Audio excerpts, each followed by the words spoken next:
ভাবুন তো, একটা ফুটবল টিম প্র্যাকটিস শেষে মজা করে গুহায় ঢুকলো, কিন্তু হঠাৎ বৃষ্টির পানিতে গুহা প্লাবিত হয়ে গেল এবং তারা 17 দিন ধরে আটকে রইল অন্ধকারে।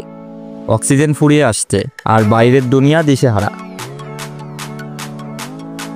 2018 সালে থাইল্যান্ডের চিয়াং রাই প্রদেশে ওয়াইল্ড বিয়ার্স নামের এক জুনিয়র ফুটবল টিম প্র্যাকটিস শেষে গুহায় ঢুকেছিল। হঠাৎ বৃষ্টি শুরু। কয়েক ঘন্টার মধ্যে পানিতে ভরে গেল পুরো গুহা, আর কোনো পথ খোলা থাকলো না। পুলিশ, সেনা, স্বেচ্ছাসেবক হাজার হাজার মানুষ খুঁজতে শুরু করলো, কিন্তু সমস্যা হলো গুহার ভেতরে প্রবল অন্ধকার, পানির স্রোত আর সরু টানেল। বিশ্বের নানা প্রান্ত থেকে আসলো অভিজ্ঞ ডুবুরিরা, কারণ এটা ছিল পৃথিবীর সবচেয়ে ভয়ঙ্কর রেস্কিউ মিশন। 10 দিন পর ডুবুরিরা অবশেষে খুঁজে পেল সেই বাচ্চাদের, দুর্বল, ক্ষুধার্ত, কিন্তু বেঁচে আছে।